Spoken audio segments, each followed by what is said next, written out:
12:15. Thank you. We'll be starting the session at 12:15. Thank you.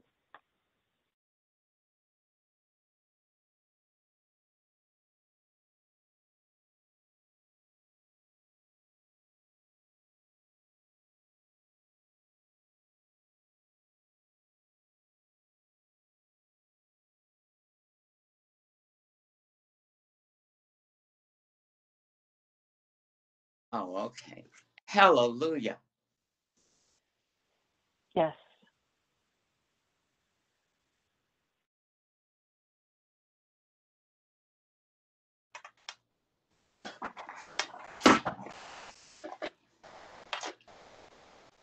Okay, everyone, I'm going to start our event. Thank you so much for joining us. Happy International Women's Day and good morning or good afternoon to everyone joining us from across Canada for the 5th event in our COMTO Winter Speaker Series. My name is Michelle Jones and I'm a founding director and chair of the program committee for the COMTO Toronto and Region chapter, the first chapter in Canada. But before I get into introductions, we have a few housekeeping items to inform you of. The first thing is this call is being recorded and will be made available on our website to view later on next week. To submit questions for the Q&A portion of our event, please use the chat function feature, which is down at the bottom right-hand corner of your screen, or use the hand-up function where we can call upon you and we will unmute you so you can ask your question directly. Questions will be answered at the end of the reading. We're going to have a chat first between our two speakers, and then later on you can change your viewing options so that you can see the panelists in the presentation. Again, thank you for joining us. So welcome to our 5th speaker series from COMTO, where COMTO stands for the Conference of Minority Transportation Officials. It's a nonprofit organization that was founded in the United States in 1971. And we're proud to be helping to celebrate 50 years this year in 2021. Its mission is to ensure that opportunities and participation in transportation for all minorities, whether you identify as Black, Indigenous, South Asian, Asian, or any person of color. And this includes veterans, people with disabilities, and disadvantaged business enterprises, or DBEs. Today, COMTO has over 30 chapters and 3,000 members representing more than 3 million minorities. Through regular programming, COMTO and its 30-plus chapters provide leadership training and professional development, scholarship and internship funding, advocacy and thought leadership, community outreach, networking, and much more. We're happy to have you join us today as we continue to bring you events that drive conversations around diversity, equity, and inclusion. We believe that having discussions will lead to an understanding of the perspectives and experiences of others. It is our hope that this will lead to empathy and a continued call to action to make our workplaces and every place where we interact with others a welcoming place for all. But before I proceed with introducing our speaker and moderator for this event, I'd like to begin by acknowledging the Indigenous peoples of all the lands that we are on today. While we meet today on a virtual platform, I'd like to take a moment to acknowledge the importance of the lands which we call home. We do this to reaffirm our commitment and responsibility in improving relationships between nations and to improving our own understanding of local Indigenous peoples and their cultures. From coast to coast to coast, we acknowledge the ancestral and unceded territory of all the Inuit, Métis, and First Nations people that call this land home. Please join me in a moment of a reflection to acknowledge the harms and mistakes of the past and to consider how we can, each in our own way, try to move forward in a spirit of reconciliation and collaboration.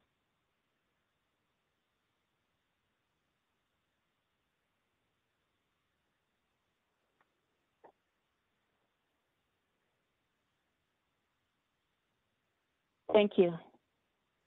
Now, it is my honor to introduce you to our speaker, Shirley DeLibero, picking up picking up on this year's International Women's Day theme, Choose to Challenge, Ms. DeLibero has been breaking down barriers and challenging gender norms in the transportation sector for decades. In public transportation circles, she's known as the Queen of Transits.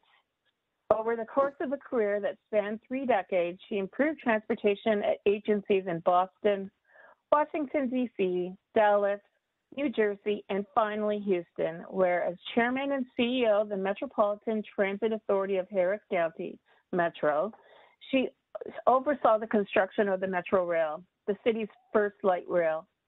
Her efforts in Houston were recognized with a building named in her honor, the Shirley A. DeLibero Rail Operations Center. Shirley has also served as the APTA chair from 1998 to 1999, and has also led APTA's task workforce for mobility in the 21st century. She was a 1996 recipient of the APTA Outstanding Public Transit Manager Award. Thank you, Shirley, for joining us. So moderating this event, we'll have COMTO Toronto Region's President, Annette South-Farley. Annette joined the TTC in 2001 in the Information Technology Services Department, where she moved up through the ranks through multiple positions. As a director in the project management section, she transformed the ways that projects were managed in order to embrace transparency and enhance accountability. Annette was also an original member of the TDC's Business Transformation Office, leading the Shared Services Initiative. She has now just recently taken on a new role as Senior Advisor of Diversity and Culture, where she'll work with the TTC's inaugural Chief of Diversity and Culture to bring much needed change.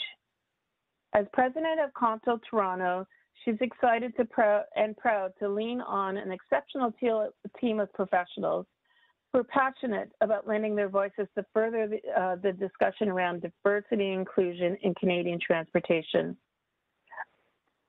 Pardon me. A results-driven individual, Annette has received a leadership award through the TDC's Reward and Recognition Program for ability to motivate and inspire others to excel, and is also a member of the APTA Diversity and Inclusion Working Group in Council. So everyone, please join me in welcoming these 2 exceptional women to our virtual stage for the start of our speaker event. Thank you. Thank you, Michelle, for that amazing introduction. Without further delay, we'd like to get started. So thank you and welcome, and happy International Women's Day to everyone on this session today. We are exceptionally happy and proud to be able to present such an esteemed leader in our transportation industry on this special day. So just starting right in with things, Shirley, I guess the question I have is, how did you start in the transportation industry? Well, I started it very strangely. I was working for a computer company as a product line rep, and I was traveling a lot, and I had been recently divorced. And my mother was watching my kids when I had to travel. And she gave me an ultimatum one day, and she said, Shirley, you have to find a job here in Boston and be home more with your kids. So luckily for me, we had the governor, Michael Dukakis, and he had decided that he wanted to have more women in the transportation field. So when the MBTA had several jobs posted, I saw one that I thought with my transferable skills, I could do. And it was a job, it was a production manager refurbishing old streetcars. So my first job in transportation was actually taking old streetcars that were 1932 vintage. And I advised a group of mechanics and pipe fitters, and what we literally did was strip the old streetcars all the way down to their bare metal and refurbished them. And that's how I got in the business. So you can say I started from the ground up. That's amazing. That's amazing and very intimidating, actually. So you mentioned that you had some transferable skills. How did those skills help you with managing people? Obviously, you're starting in operations. I'm not sure how much operations experience you had, but how did you find that whole transition? I really had no operations experience, but the transferable skills I had is, I had managed budgets, I had managed people, and I just figured that, no matter whether you're fixing widgets or build or refurbishing streetcars, my management skills I thought would be an asset. Little did I know how complicated that was going to be. But I'll tell you, I made myself learn the business. I took home schematics every night and looked at how streetcars were made, how they were. By the time I finished at the T there, I could put a streetcar together and take one apart. So I learned the business, and that's the only way I knew that I would get confidence in operations. Those of you on the phone who are in operations, it's tough to get where people respect you and think you know what you're doing. So I had a tough time doing that, but it all worked out. Amazing. So what made you decide to stay in the industry? What appealed to you that you would want to build a career in transportation? Once I got there, I loved the fact that I was doing something for somebody. I knew that transportation, people have to go to doctors, they have to go to church, they have to go to their work of employment. And I felt at the end of the day, I was doing something for people, and which was different in my other job where, in computers, you hardly ever even see your customer. So this was really a great opportunity. And when I really learned the business and learned the streetcars, and then I wanted more and more and more. And I said to myself, I really one day would like to be a general manager. And I thought about, well, how do you do that? So I plotted out a little career path for me, that I was going to learn all the modes. And if it meant going to different transit properties, I would do that.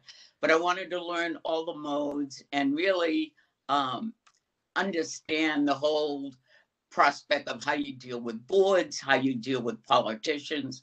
So I made a little chart that every 5 years, I would either move up or move out.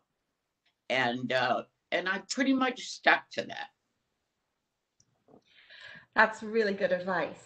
So how did you distinguish yourself from, say, other supervisors or managers, at your level at the time?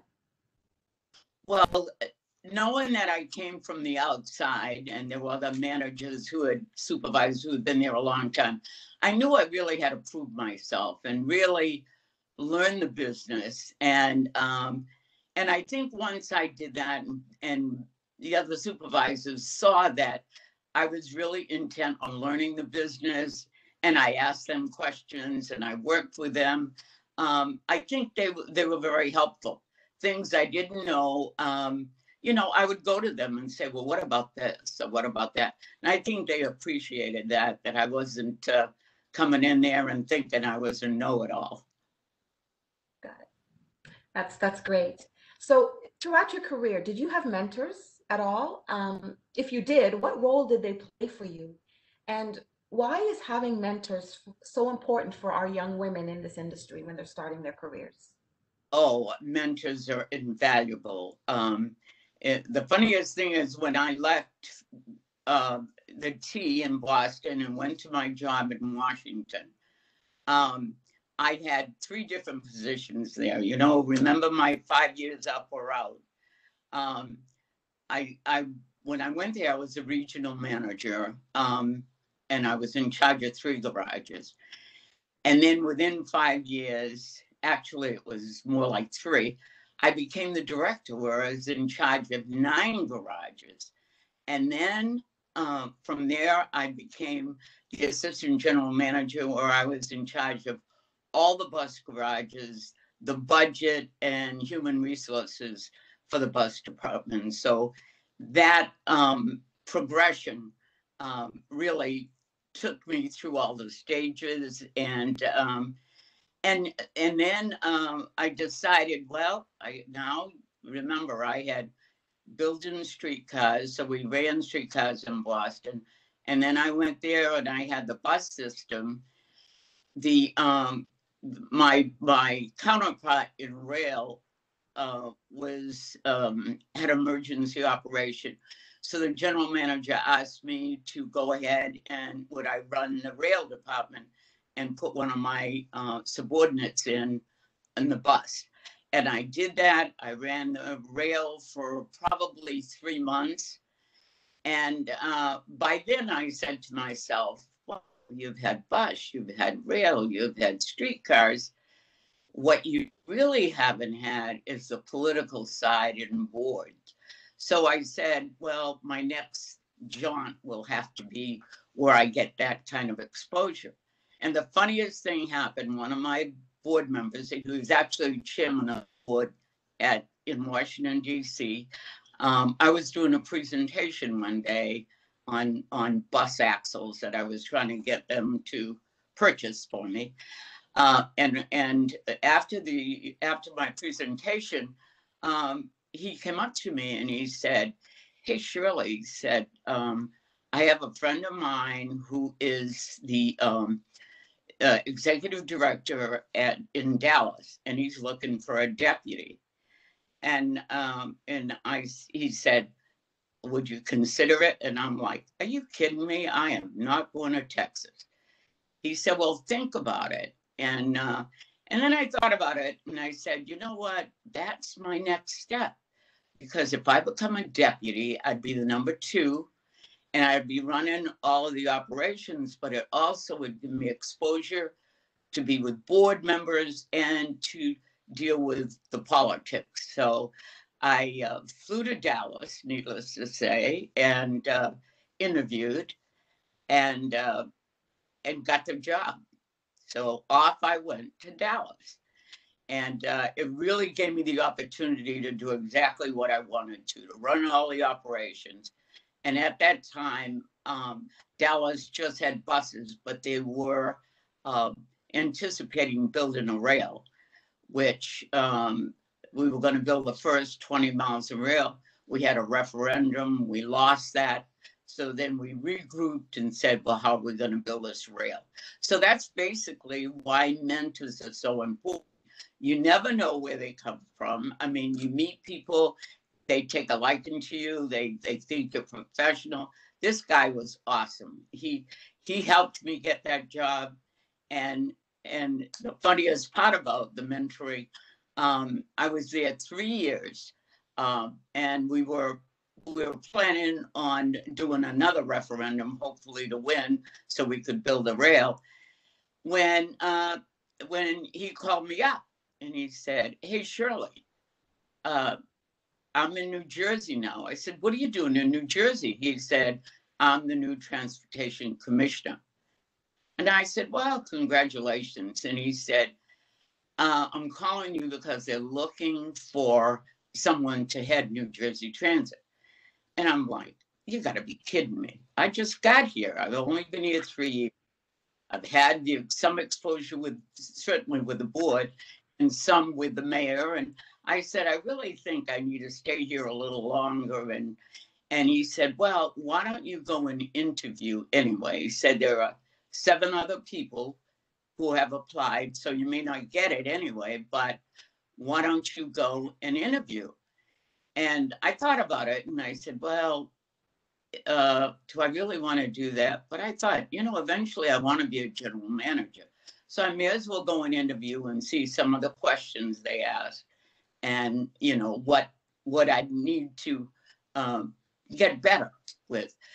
So off I went, I interviewed, and lo and behold, I got that job. So my mentor was great. So there I was now, the executive director of New Jersey Transit. Wow, that's a fascinating story, and what a role that mentor had for you. It's quite He, moving. he was wonderful. I just said after I got to New Jersey, and he was the commissioner. I keep saying, don't move anywhere else because I'm not going. So, actually, you kind of touch on a question I wanted to ask you that I had seen in researching. Um, you told me in one of our conversations that it's important to apply for jobs that come up, and sometimes you just need to go for it.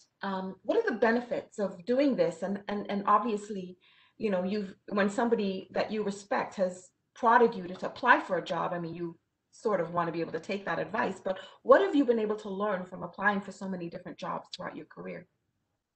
I think the fact of interviewing is really helpful because it gives you an opportunity when you're interviewing to find out, to fill that particular job, what are they really looking for?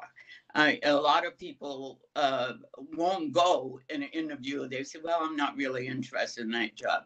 But just the art of how to interview and how to project yourself and how to build your self-confidence is worth the fact of going to interview. And I certainly would recommend that to anyone, that even if it's not exactly the job you want to do, just going through those motions, interviewing, understanding what's important and what issues or what further training that you need is very worthwhile.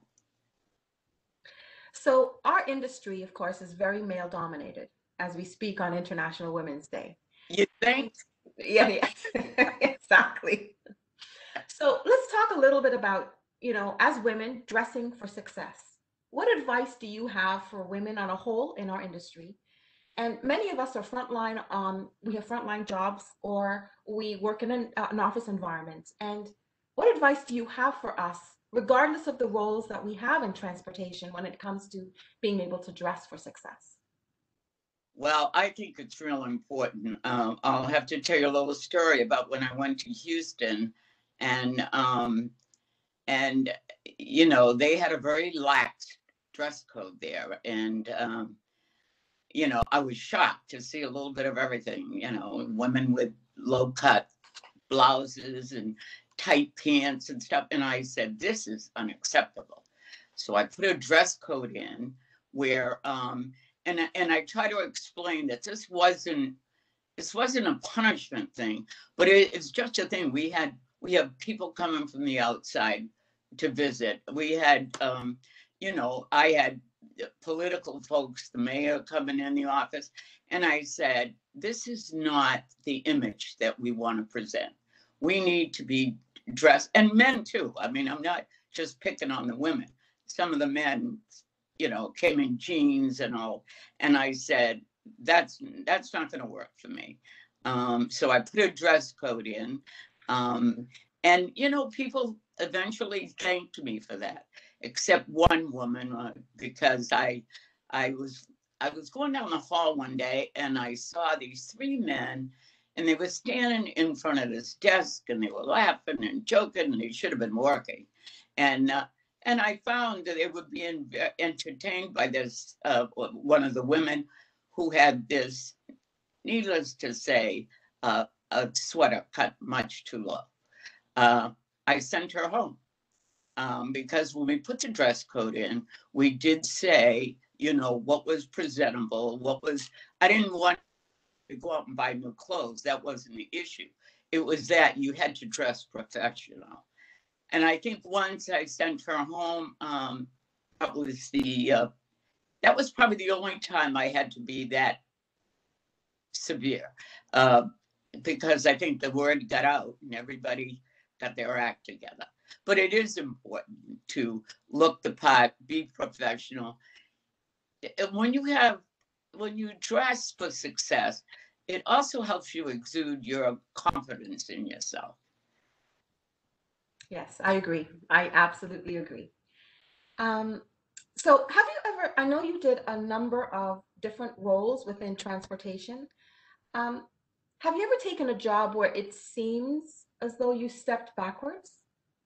Yeah, I did, because once I wanted to do all these modes. Now, when I left the MBTA in Boston, and as a project manager, and then went to Washington and headed 3 garages, that wasn't a step back, but it was a lateral.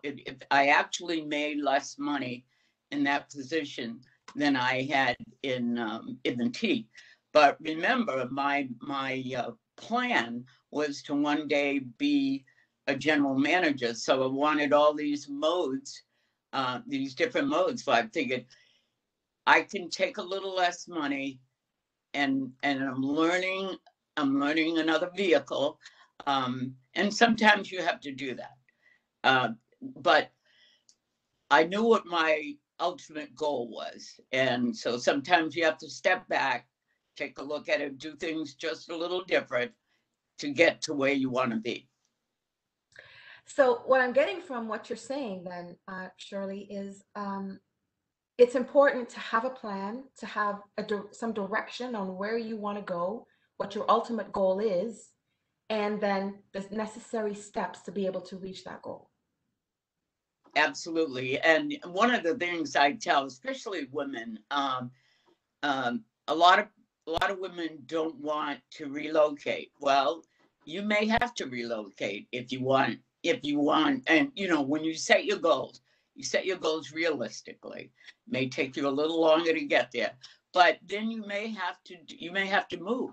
I know I've mentored several women who are now general managers, and that was one of the toughest things they had, was moving.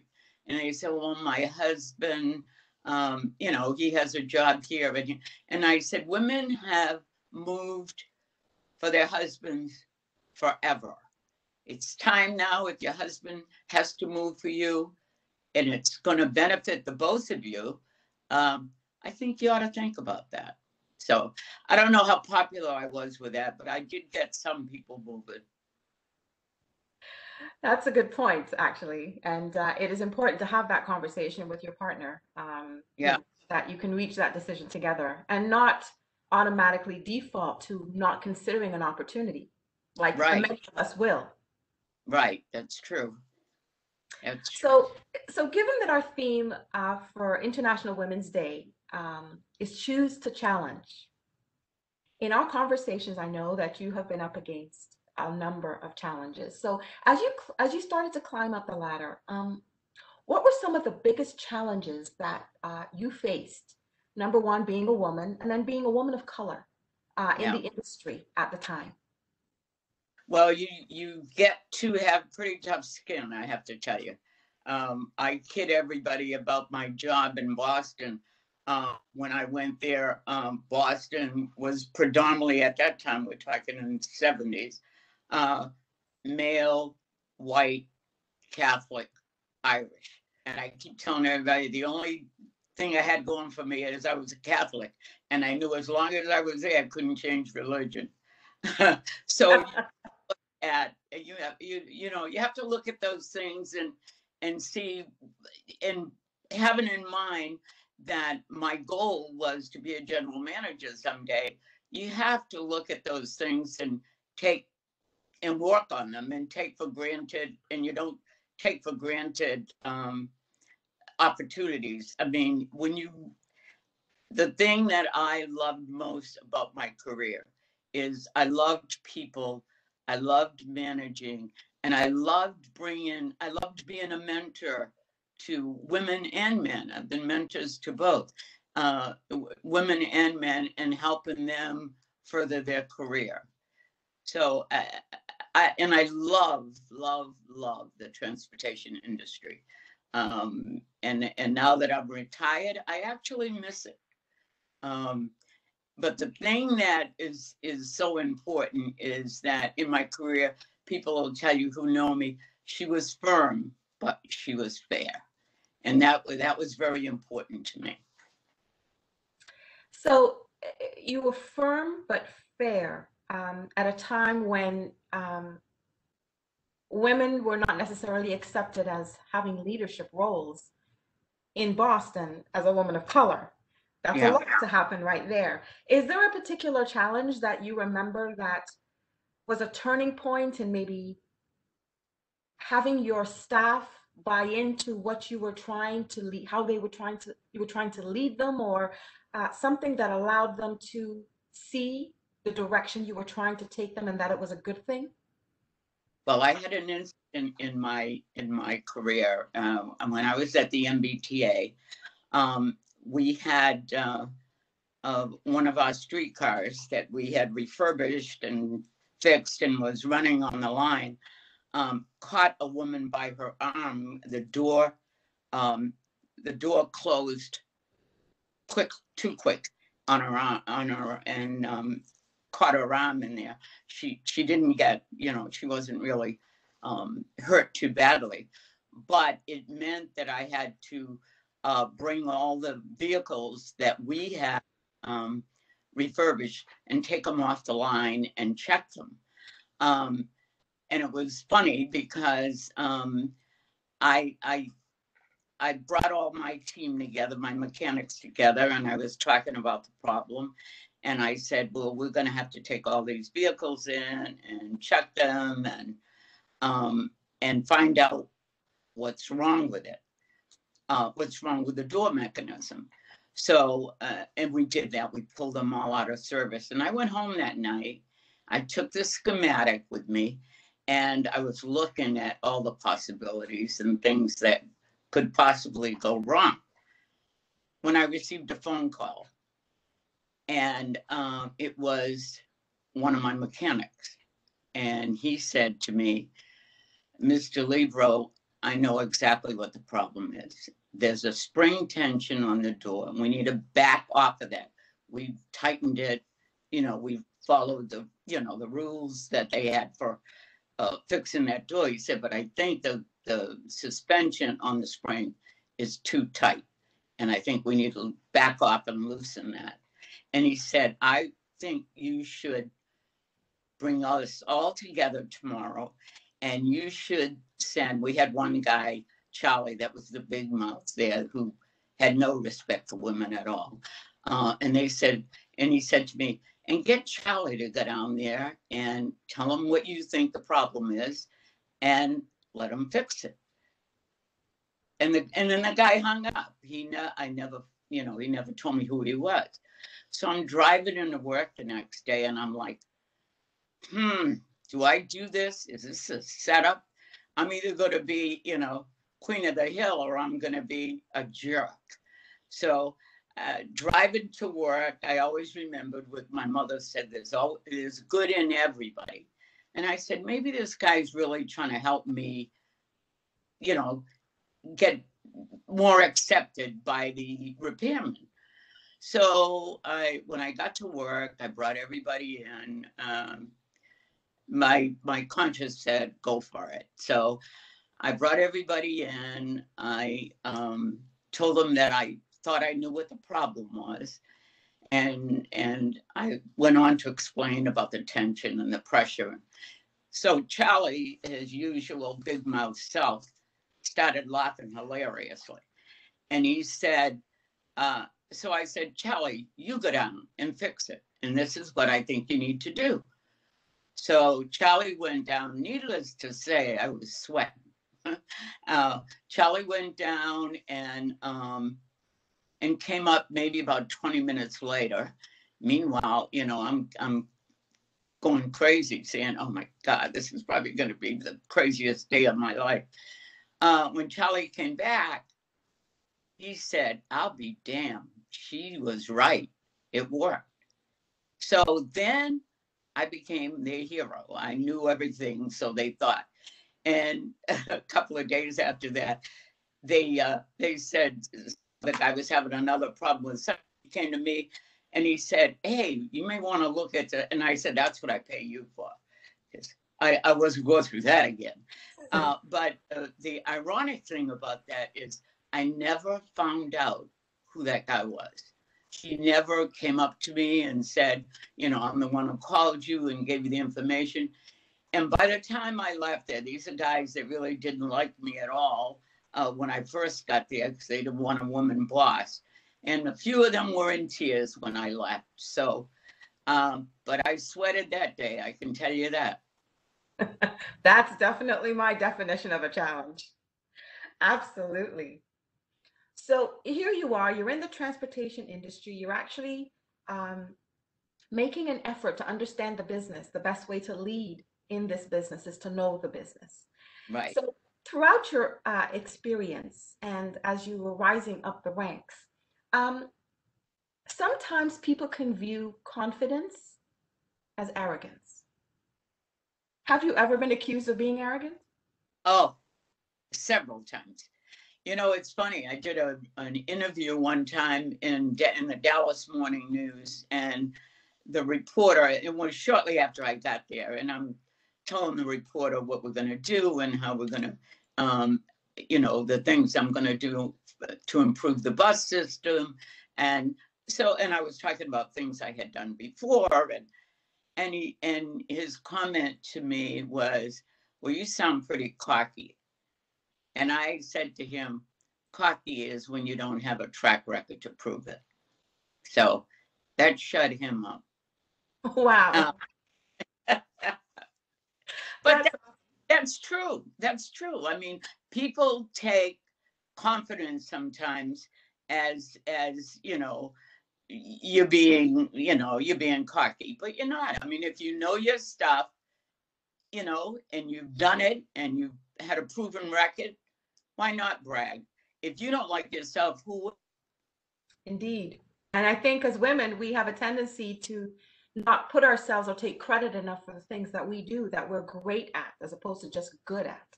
So I agree. Well, I never had that problem. When I was great, I told them I was great. Oh. Okay, so we do have a question coming in from our attendees. What one piece of advice would you give a woman entering a male-dominated workplace today? Learn the business.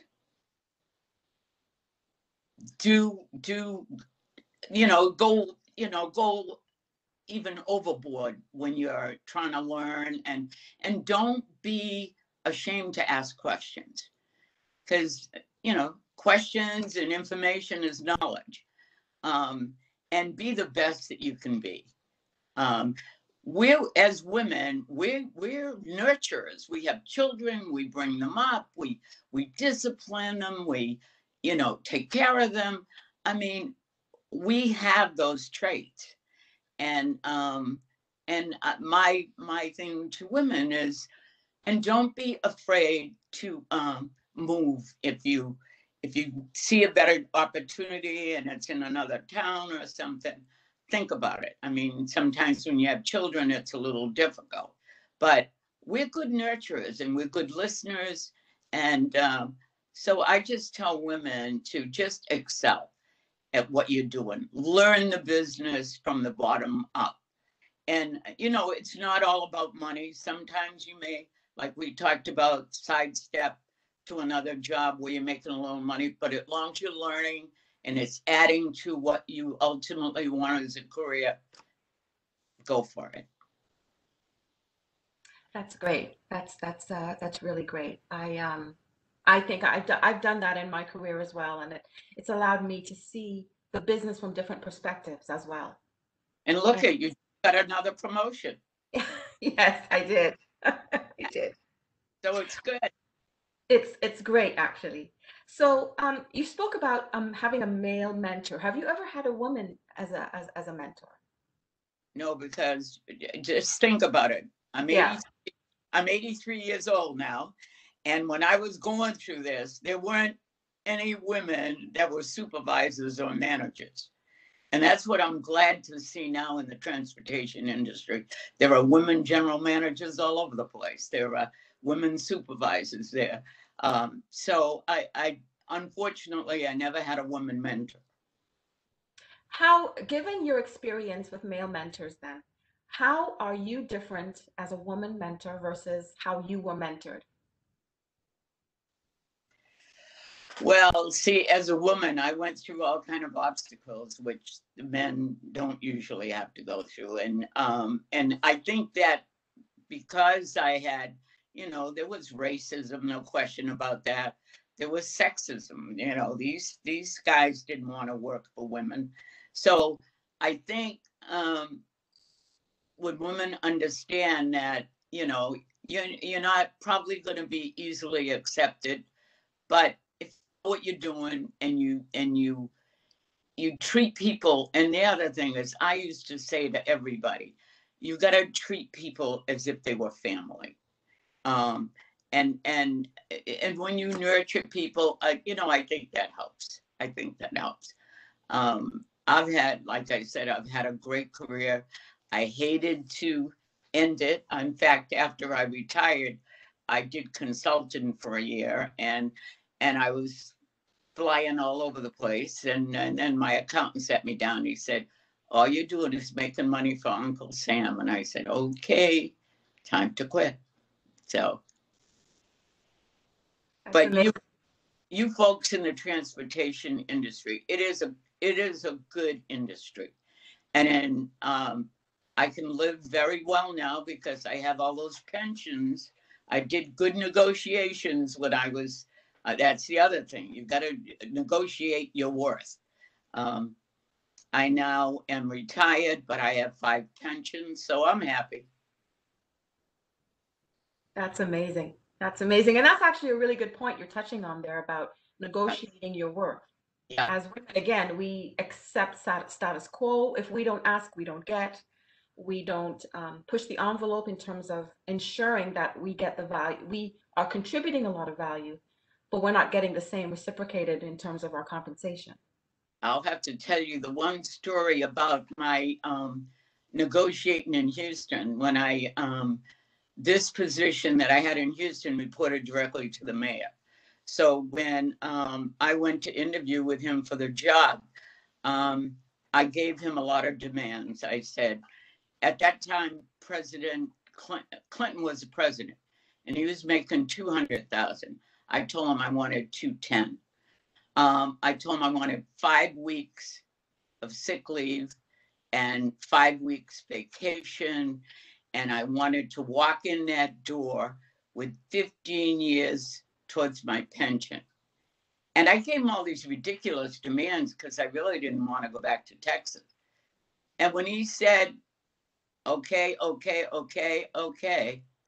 I took the job. So I negotiated that one very well. But actually, really, really well. I need to take some notes. Do we have any other questions out there? I don't want to keep Shirley longer than we have to. It's been amazing to speak with you. What a career you have had. And so sorry that we had so much technical problems today. I'm asking forgiveness for everyone on there who had to wait 15 minutes, but it was some craziness on my end. So yeah, it's been a great career. And the fact that I have a building named after me, that was quite impressive. I was in Houston. I was retiring. They had a final board meeting. They gave me a plaque and Mont Blanc pens, and of course I was crying like a baby because one thing about it, everywhere I've gone, you leave a little of your heart there. So, and then having built the rail system when they were trying to build it for 30 years and having accomplished that with a great team of people I had, it was a little sobering. You know, I was crying away, and I walked away from the podium, and the chairman of the board said, "Don't you want this?"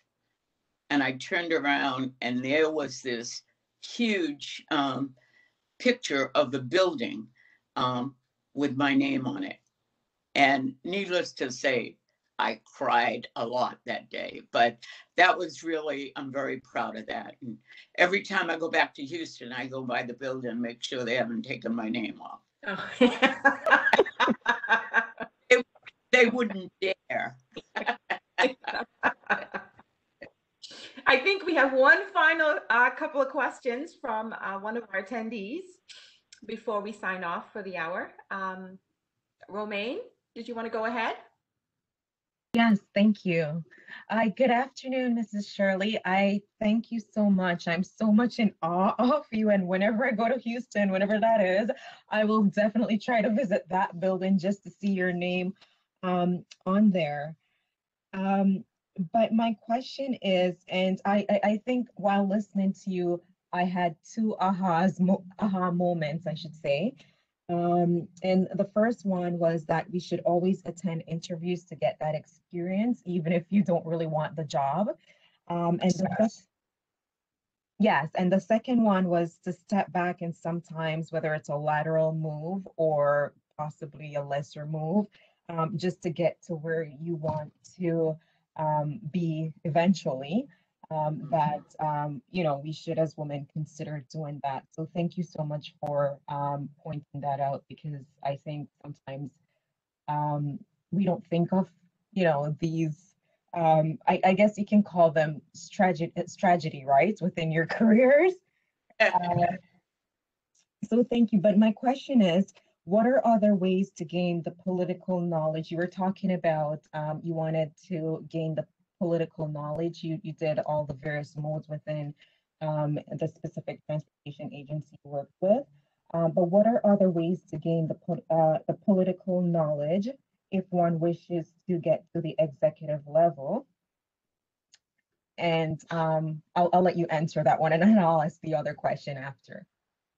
Well, I think if you see, I got mine by the position I was in that warranted me going out and meeting with the mayors and talking to the community. But I think how you could do it, if it's not part of your job description, attend a session, like, they have a lot of public sessions where you can go, and the mayor, and they having meetings or community meetings, and I think that's a good way to get out there. And I tell everybody, get out there and let people see you and know who you are. I never had to look for a job because the T was my first job. I did have to look at that for that, and probably going to WMATA because that was in Washington, the second job. But after that, everybody knew Shirley DeLibero and knew who I was.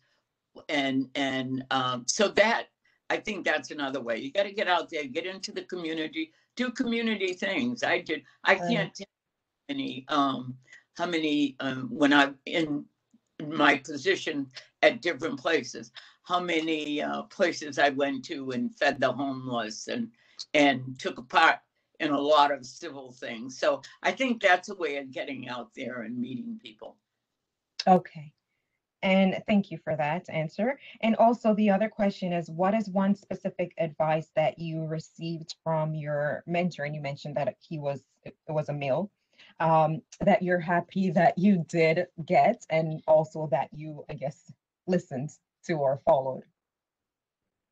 Well, he told me, I think the biggest thing he told me was that, because he said, you don't lack self-confidence, so that's a good thing. And that's another thing I'd tell you, just don't lack the self.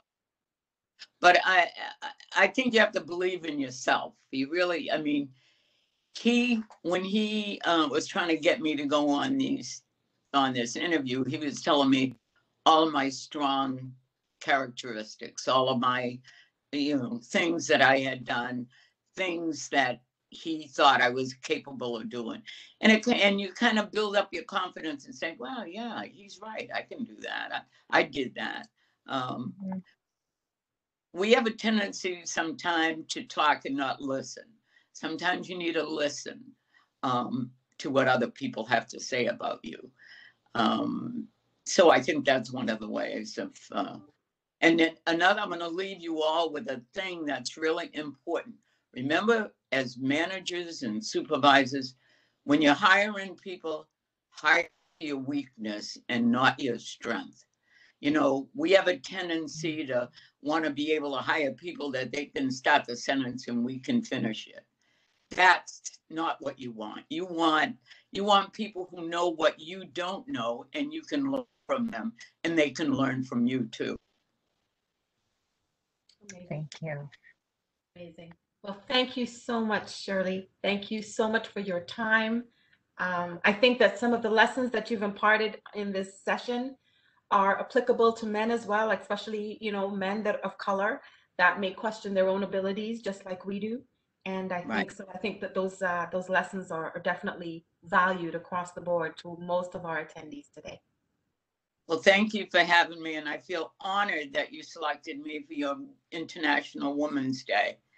I feel very good about that. So thank you very much, and sorry for the technical problems, and congratulations on your new position.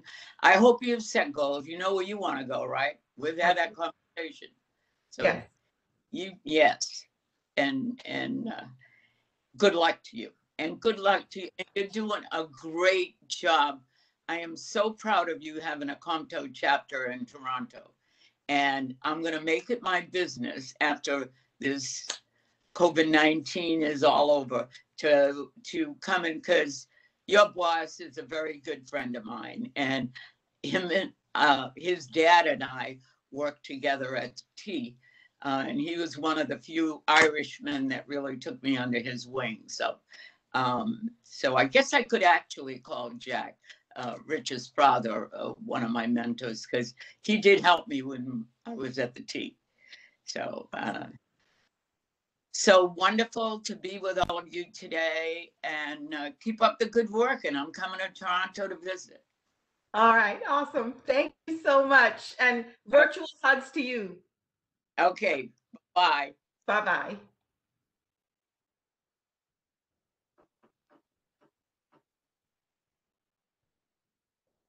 Thank you.